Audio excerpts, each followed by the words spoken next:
The free मीडियाने नुकतीच wild life in Vidarbha या विषयावर वने आणि वन्यजीव अभ्यासकांच्या मुलाखतींची एक सिरीज घेतली। त्यात विदर्भातील व्याघ्र प्रकल्प, वन्यजीव संरक्षण, वन्यजीव भ्रमण मार्ग, मानव प्राणी संघर्ष अशा विविध विषयांवर चर्चा झाली। आज आपण महाराष्ट्राचे वन विभागाचे प्रधान वन संरक्षक सुनील लिमये तसेच वरिष्ठ पत्रकार आणि व्याघ्र प्रकल्प अभ्यासक विवेक देशपांडे यांची देखील या विषयांवर आपण विशेष चर्चा ऐकूया। चला तर। लिमये साहेब, गेल्या अनेक वर्षामध्ये 1972 पासून प्रोजेक्ट टायगर सुरू झाला।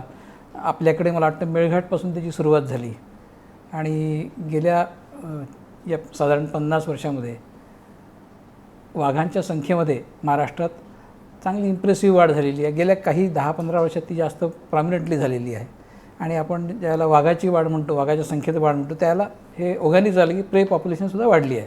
त्याच्याशिवाय वाघाची संख्या वाढू शकत नाही।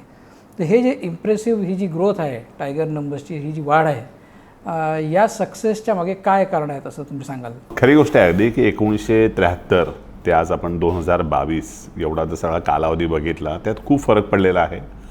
जेव्हा 72 साली असं लक्षात आलं की वाघांची संख्या हजाराच्या आसपास पोचलेली आहे आणि कधी काळी भारतामध्ये 20व्या शतकाच्या सुरुवातीला आपल्याकडे हजारोच्या संख्येने किंवा लाखामध्ये वाघ होते, तर असं ठरलं की आपल्याला वाचवायला पाहिजे आणि वाघ एवढ्यासाठी वाचवायचं ठरलं की एक वाघ वाचवतो याचा अर्थ आपण सगळी इकोसिस्टीम वाचवतो।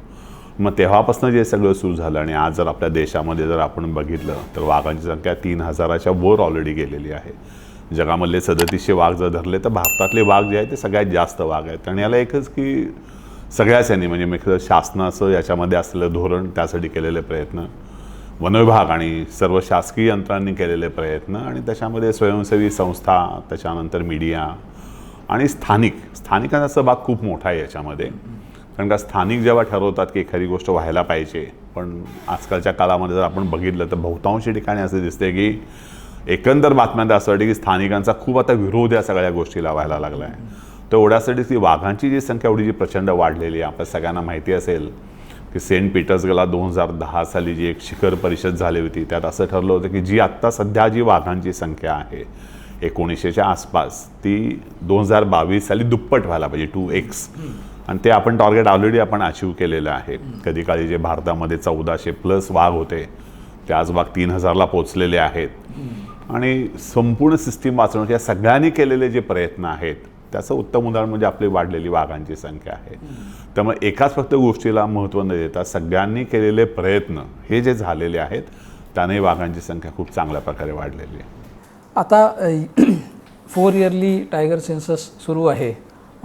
2018 नंतर आता 2022चं जे सेन्सस आहे त्याच्यामध्ये तुमच्या काय अपेक्षा आहेत? कुठे वाघाच्या संख्येमध्ये किती वाढ महाराष्ट्रात होईल आणि ती कोणकोणत्या क्षेत्रामध्ये होईल, कोणकोणत्या एरियामध्ये होईल असं तुम्हाला वाटतं?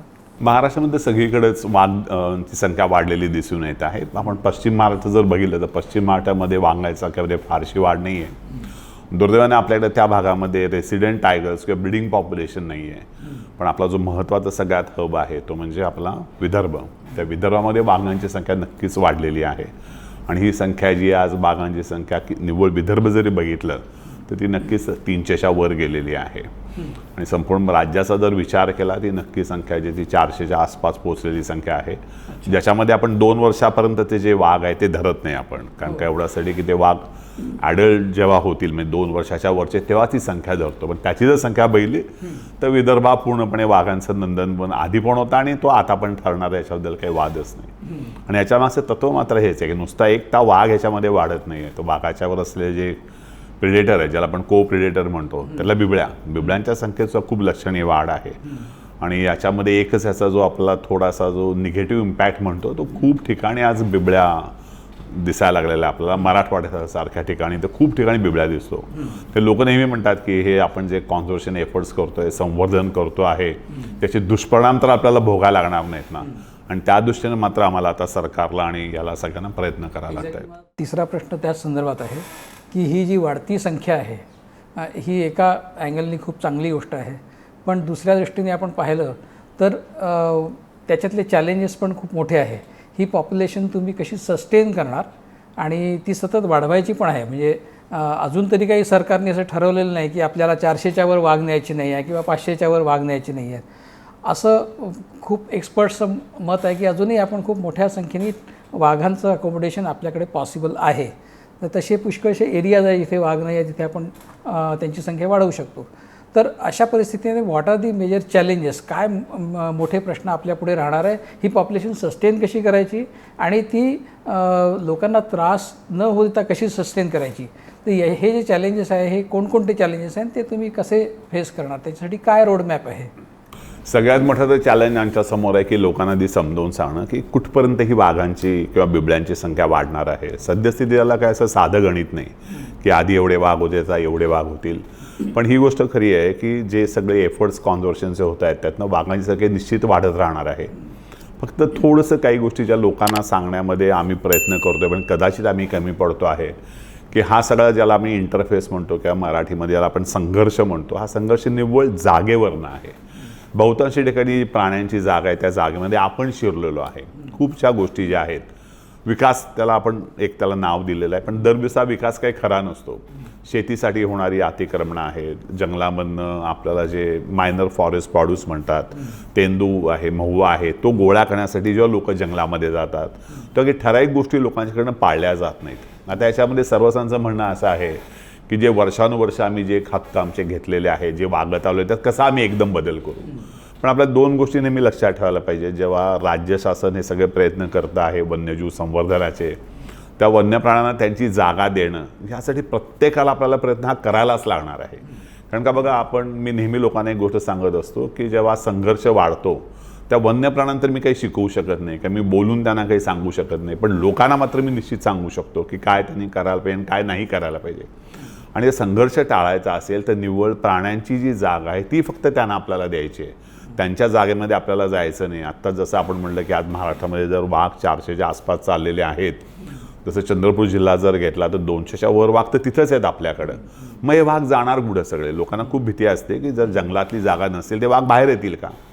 तर तसं नाही आहे. ते आपली जागा शोधतात, ते डिस्पर्स होतात. जेव्हा आपण म्हणतो की दोन मोठ्या जसे क्षेत्र असतील, जसे एक धरा पेंच आणि एक ताडोबा, ते एका ठिकाणी दुसरीकडे वाघ जात आहेत, हे मधलं त्यांचं जे क्षेत्र आहे ते आपल्याला सांभाळायला लागतं आहे. आणि तेवढा जो प्रयत्न केला ते क्षेत्र सांभाळायचं म्हणजे काय करायचं आहे, जे त्यांचा जो भ्रमण मार्ग आहे त्यातनं आपल्याला दूर व्हायचं आहे. बस त्याच्यामध्ये आपल्याला अतिक्रमणं करायची नाही आहेत. ज्या वनविभाग सांगतो की एखाद्या जागेमध्ये वाघ किंवा बिबळ्या आहे त्याच्यापासून काय काळजी घ्यायची. मुंबईमध्ये असताना मी असा प्रयोग केलेला होता. जेव्हा बिबळ्यांच्या संदर्भामध्ये लोकांच्यामध्ये शंका असायच्या तेव्हा मी त्यांना सापडलं की बिबळ्यापासून जर तुम्हाला दूर राहायचं असेल, बिबळ्याबद्दल संघर्ष व्हायचा तुम्हाला नको असेल, तर आपल्याला एक शिकायला पाहिजे की काही गोष्टी आपल्याला पाळायला लागतील.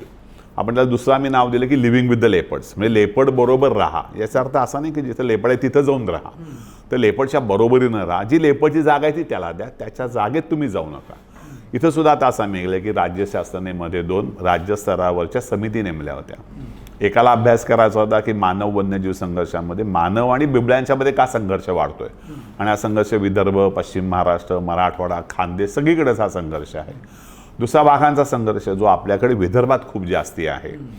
तर दोन्हीच्या समितीनं जेव्हा अभ्यास केला तेव्हा असंच लक्षात आलं की काही ठराविक गोष्टी आपल्याला पाहिजे. वाघांची जर गोष्ट बघितली आपल्याला तर आपल्याला काही अशा जागा निर्माण करायची की तिथं वाघ आरामशीर राहू शकतील, त्याच्यामध्ये आपण एन्क्रोचमेंट करणार नाही.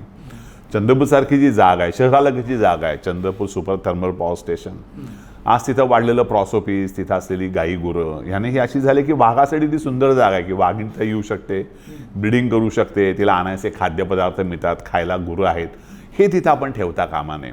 म्हणजे काही जागा शहराजवळच्या आहेत त्या आपल्याला अशा ठेवायच्या आहेत की तिथं वाघ येऊन राहणार नाही.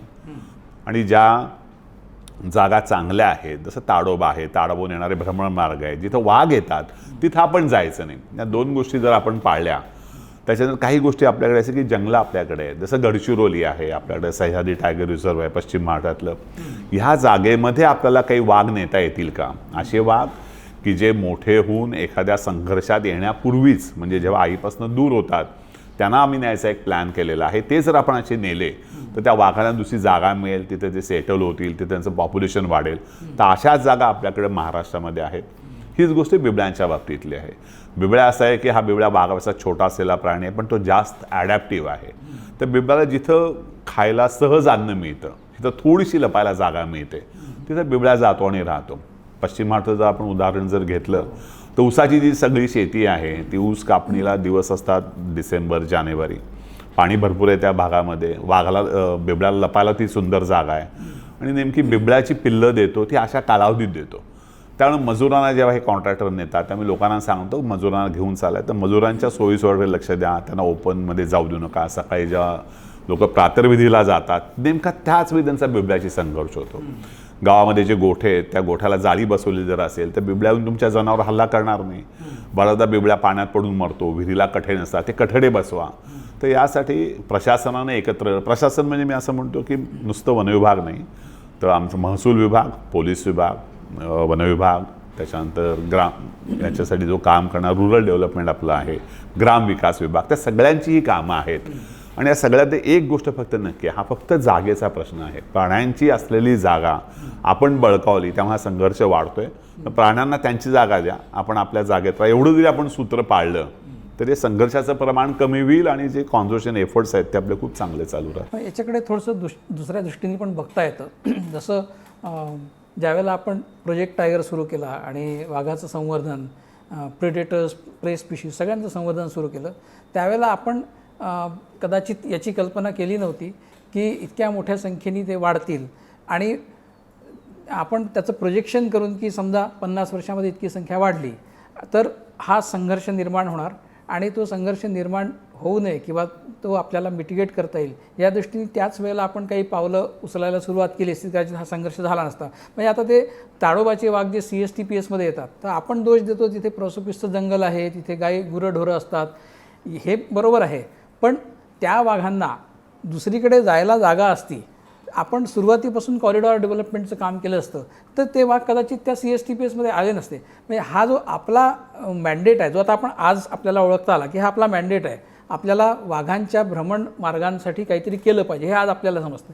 हे जर आपण पूर्वलक्षी दृष्टीने थोडंसं बघितलं असतं तर कदाचित हा संघर्ष निर्माण झाला असता. पण जे झालं ते झालं. आता आपल्याला कॉरिडॉर डेव्हलपमेंट ही टॉप प्रायोरिटी म्हणून घेण्याची गोष्ट आहे, असं सर्वत्र मान्य झालेली गोष्ट आहे. पण त्या दृष्टीने काही पावलं उचलताना वनविभाग दिसत नाही आहे. तुम्ही उचलत असाल कदाचित कुठे, मला माहिती नाही आहे. पण त्या दृष्टीने आपण काय पावलं उचलताय, काय त्याची इमर्जन्सी किती आहे आपल्या स्कीम ऑफ थिंग्समध्ये? नाही, अगदी खरी गोष्ट आहे. फक्त मला एक सांगायला आवडेल की ज्यावेळेस हे सगळे वनसंवर्धनाचे आपले प्रयत्न सुरू झाले त्यावेळेस असं काही घडेल असं आपण विचार केला आणि अशातला पण भाग नाही आहे. पण काय असते त्यावेळेस एक डायनामिझम असतं. जेव्हा तुम्ही एखाद्या दिवसात प्रोजेक्ट अगर 73 साली सुरू झाला, प्रयत्न तर हेच होते की वाघांची संख्या चांगली वाढायला पाहिजे. 2010मध्ये ठरलं की आत्ता वाघ आहे त्याच्या दुप्पट व्हायला पाहिजे. हे कळत होतं आपल्याला की वाघांची संख्या वाढणार आहे. पण आपण बऱ्याचदा शब्द असा वापरतो की हे सगळं आपण जो काही विचार करायचा आहे किंवा हे जे डायनामिझम आहे हे काही रॉकेट सायन्सने असं खूप लोक म्हणतात. पण मी तर म्हणतो रॉकेट सायन्स फार सोपं आहे, कारण ते सगळं मॅथच्या प्रिन्सिपलवर आहे. तुम्ही जर सूत्र बरोबर टाकली तर रॉकेट तुमचं उंच आणि वरच जाणार आहे. पण हे वाघ आणि प्राण्यांच्या बाबतीमध्ये हे रॉकेट सायन्स ठीक ठरत नाही. इथं जास्त कॉम्प्लिकेशन आहे की प्राणी आहेत शेवटी, कसा विचार करतील, कुठं जातील, काय होईल. त्यामुळे आता ही गोष्ट खरी आहे की प्रोटेक्टेड एरिया ही छोटी छोटी आपली बेटं झालेली आहेत. ही नुसती अशी बेटं ठेवून चालणार नाहीत आपल्याला. तर एकाडून दुसऱ्या ठिकाणी जायला ज्या भ्रमण मार्ग आहेत, आता wild life institute of India ji आपली आहे की ज्या देशामध्ये वन्यजीव संवर्धनासाठी खूप मोठं काम करते, त्यांनी आपल्या विदर्भामधले लँडस्केप शोधून काढले, ज्याला म्हणतात ईस्टर्न विदर्भ लँडस्केपमध्ये कुठं कुठं भ्रमण मार्ग आहेत आणि ते आता जास्त आपण सिक्युअर करण्यासाठी चांगल्यासाठी आपले खूप मोठ्या प्रमाणात प्रयत्न चालू आहेत. आणि कदाचित तुमचं म्हणणं खरं असेल की आधीच जर प्रयत्न सुरू झाले असते, पण मी दरवेळेस म्हणतो की जशा जशा गोष्टी घडत जातात तसे तसे त्याला उपाय केले जातात. खूप आधी उपाय केले, जसं आता आपण बघितलं असेल की पेनच्या वेळचा खवासाला असलेला मोठाच्या मोठा आपण जो केलेला आहे तो अंडरपास, त्यावेळेस लोकांना असं लक्षात नव्हतं ना की 10-20 वर्षापूर्वी आपण NYCH केलेलं नव्हतं. पण जेव्हा आपण तो केलं त्या पहिल्यांदा लोकांना असं वाटलं होतं की अंडरपासच्या खालनं वाघ जातील का. पण 2019 साली जर आपण बघितलं तर 5-6 हजार प्राणी गेले होते. त्याच्यानंतर 20 साली ते प्राणी 9,000 गेले. 21-22मध्ये जर बघितलं तर जवळजवळ 19,000 वेळा प्राण्यांनी ती जागा वापरली. आज कुठले कुठले प्राणी गेले, वाघ गेले आहे त्याच्यामागं, मुंगसासारखा छोट्या प्राण्यापासून ते वाघासारखं. तर हे त्यावेळेचं डायनामिझम आहे. जसे आपल्याकडे संघर्षाचे प्रसंग येतात तसं त्याच्यावर उपाय शोधले येतात. आणि सद्यस्थितीमध्ये भ्रमणमार्ग सुस्थितीमध्ये आणणे आणि त्या भ्रमणमार्ग सगळ्यात पहिलं आहे की त्या भ्रमणमार्गाचा गैरवापर होऊ नये. जे वनक्षेत्र आहे ते नीट राहावं. जे जिथं कुठं लोक शेती करतात ती शेती जर पाण्यामुळे जर एकदम तो लँडस्केप बदलला तर परत वाघाचं जाणं अडतं. आणि मुख्यत्वे तिथं मोठ्या प्रमाणात होणारी बांधकामं, मग ती विकासाच्या नावाखाली असेल, लोकांसाठी असेल, ती आता आपल्याकडे आपण नियंत्रित करायचा प्रयत्न करतो. आणि खरं आहे अगदी की सद्यस्थितीमध्ये भ्रमणमार्ग निश्चित करणं याच्या आणि त्याचं ते सेक्युअर करणं हे महत्त्वाचं आपलं काम आहे.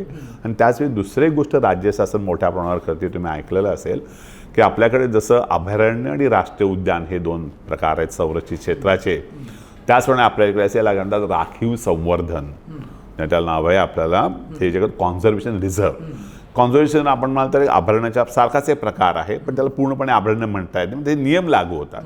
तर आम्ही हा प्रयत्न करतो की महाराष्ट्रामध्ये जेवढी संरक्षित क्षेत्रामधल्या जागा आहेत त्या सेफ आणि सिक्युअर करण्यासाठी त्यातले जे शासकीय वनांच्या जागा आहेत त्याला आम्ही दर्जा देतो राखीव संवर्धनचा. वन्यजीव संरक्षण अधिनियमाच्या कलम 36 मध्ये अशी प्रोव्हिजन एक केलेली आहे की तुम्हाला हे जास्त सिक्युअर करायला वन्यप्राण्यांच्या दृष्टीने. आणि आज महाराष्ट्रामध्ये आपल्याकडं 71 ज्या प्रोटेक्टेड एरिया आहेत त्यातले 15 आपले कॉन्झर्वेशन रिझर्व आहेत आणि अजून आम्ही 30 नवीन कॉन्झर्वेशन रिझर्व आणण्याचा प्रयत्न करतोय, ज्यानं हे सगळ्या जागा जोडल्या जातील. आणि याचा सगळ्यात मोठा फायदा होईल की ह्या जागेचा लँड यूज बदलला जाणार नाही आणि बदलायचा असेल तरी खूप मोठे प्रयत्न करायला लागतील.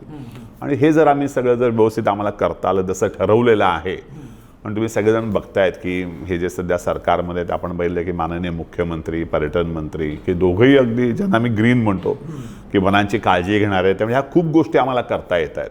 आम्हाला खात्री आहे की ज्या कदाचित काही चुका किंवा काही उणीवा राहिलेल्या असतील थोड्याफार या सगळ्या वनसंवर्धन, यातनं प्राण्यांची वाढणारी संख्या आणि होणारा भविष्यातला संघर्ष हे टाळण्यासाठी मी जसं मगाशी बोलवतो काही ठराविक गोष्टीचं पालन सगळ्यांनीच करायला पाहिजे. आणि प्राण्यांच्यापेक्षा आपण स्थानिकांनी आणि आपण सगळ्या समजदार लोकांनी हे करायला पाहिजे आहे. प्राण्याला आपल्याला वारंवार पकडता येणार नाही, प्राण्याला आपल्याला शिकवता येणार नाही, प्राण्याच्या जागा प्राण्यांसाठीच आपल्याला सोडायला लागतील. आणि भविष्यात जी संख्या वाढते ती कुठं जाईल, संख्या कुठं वाघ जातील त्याचा अंदाज घेऊन आपल्याला त्याच्यावर. आणि या सगळ्या प्रश्नावरचं एक उत्तर म्हणून तुम्ही मध्ये हेही ठरवलं होतं की जिथपर्यंत आपण भ्रमणमार्ग निश्चित करत नाही, सिक्युअर करत नाही, तिथपर्यंत ह्या सगळ्या आयलंड्समध्ये जी संख्या वाढलेली आहे, ब्रह्मपुरीसारखं क्षेत्र आहे जिथे मोठ्या प्रमाणात वाघ आहेत, जे ॲक्च्युली प्रोटेक्टेड एरिया नसून तिथे खूप मोठ्या प्रमाणात वाघ आहेत आणि तिथे मोठ्या प्रमाणात संघर्ष पण आहे. काही अधिकाऱ्यांनी तिथे चांगला प्रयत्न केला तो मिटिगेट करण्याचा.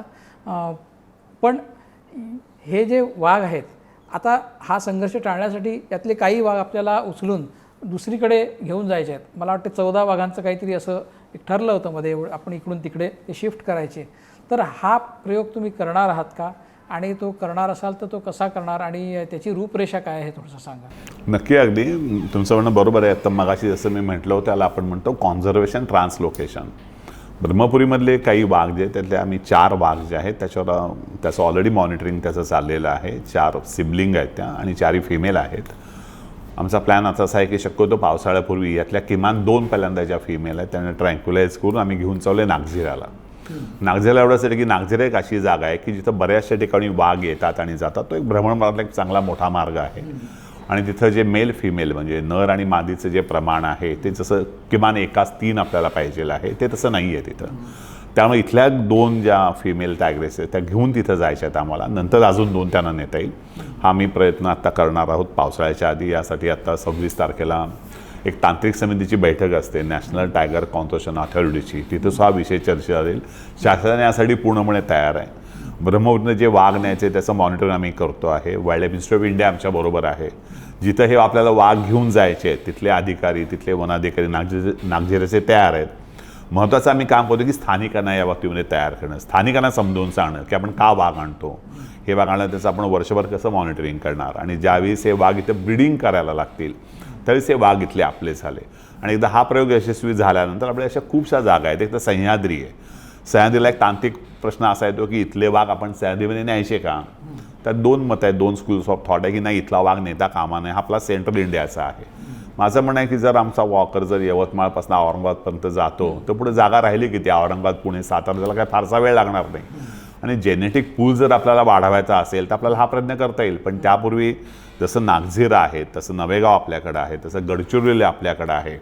तर आपल्याला इथे वाघ न्यायचं आमचं आत्ता प्लॅनिंग आहे. पण सुरुवात नागझिऱ्यापासून आपण करतोय. आणि होपफुली पावसाळा एकदा सुरू होऊन पूर्ण पाऊस लागायच्या आत किमान 2 आपले वाघ जे आहेत ते ब्रह्मपुरीनं नक्की नागझिराला पोचतील. आता अजून एक महत्त्वाचा प्रश्न पोचिंगचा आहे. तर साधारण पोचिंगचा खूप मोठ्या प्रमाणात ज्याला तो प्रश्न आला होता 2012-13च्या सुमारास, त्याच्यानंतर ह्या ज्या सगळ्या ऑर्गनाइज्ड गँग्ज आहेत या जवळपास संपुष्टात आल्या आहेत, त्यांना संपवलं आहे आपण, अशा प्रकारचा दावा केला गेला. आणि आता ऑर्गनाइज पोचिंग हे जवळजवळ नाही होत असा एक समज निर्माण झालेला आहे. पण तरीसुद्धा बुशमीटसाठी हर्बीवोर किलिंग खूप मोठ्या प्रमाणात होतच आहे. तर पोचिंगचा प्रश्न तुम्ही तुमच्या दृष्टीने किती सिरियस आहे सध्या, आणि तो भविष्यात अजून जास्त सिरियस होऊ शकतो का? आपण कॉम्प्लेसंट राहू शकत नाही की आता संपलं त्याच्यामुळे आता काही करण्याची गरज नाही.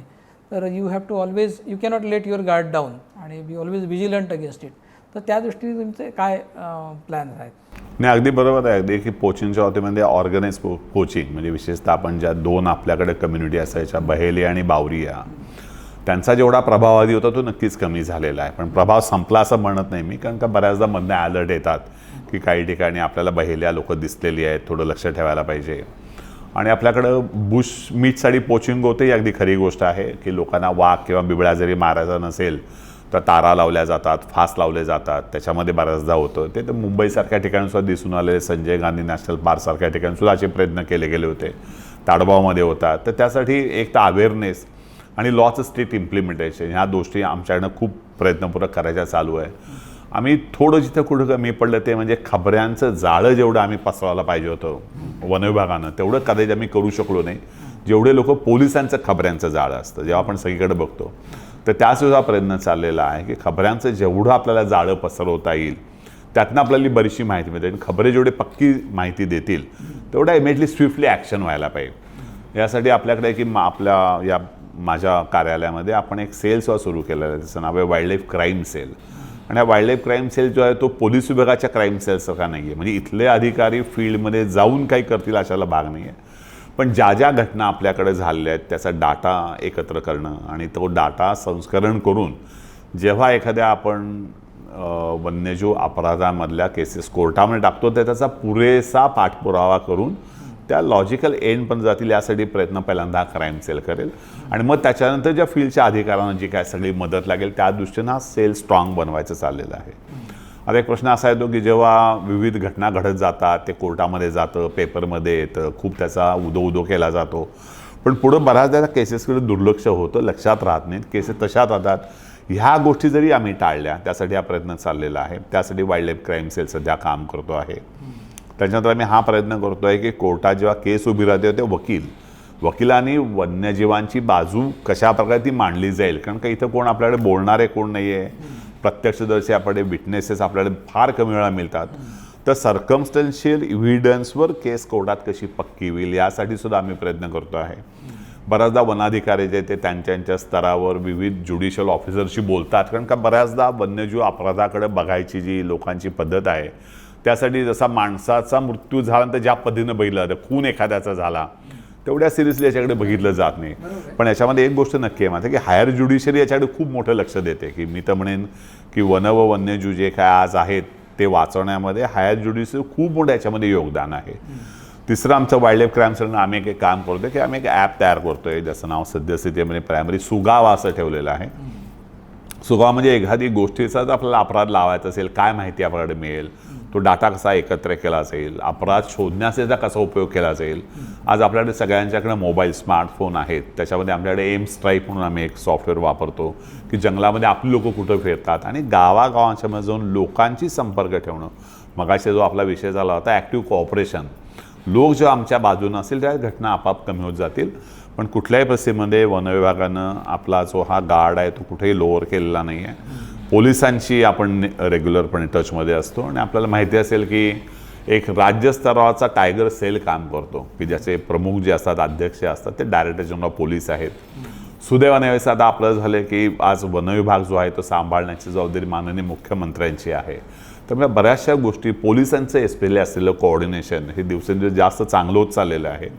मध्यंतरी आताच एक विषयामध्ये असा असतो की जेव्हा आपल्याला वनक्षेत्रावरचं अतिक्रमण काढायचं असतं तर खूप वेळा पोलिसांची मदत घ्यायला लागते आणि पोलिसांची मदत घ्यामध्ये खूप अडचणी होत जातात. पण राज्यस्तराचा असलेला टायगर असेल, वन खातं माननीय मुख्यमंत्र्यांच्याकडे असणं, या गोष्टीनं खूप फरक पडत चाललेला आहे. आणि ही गोष्ट अगदी खरी आहे की पोचिंगचं ऑर्गनाईज पोचिंग जरी कमी झालेलं असलं तरी जे थोड्याफार प्रमाणावर जे सगळीकडे पोचिंग होतं आहे त्याच्याकडे आम्ही नक्कीच दुर्लक्ष करत नाही आहे. आणि आमच्या स्टेट वाईल्ड लाईफ ॲक्शन प्लॅनमध्ये पोचिंगच्या ॲक्टिव्हिटीवर कंट्रोल करून त्या कमी करण्यासाठी कसा प्रयत्न केला जाईल या दृष्टीने सुद्धा आम्ही प्रयत्न करतो. द फ्री मीडियाने घेतलेल्या वाईल्ड लाईफ सिरीजमधला कोणताही भाग पाहायला तुम्ही विसरले असल्यास डिस्क्रिप्शनमध्ये आम्ही सगळ्या भागांची लिंक दिली आहे, ती बघायला विसरू नका.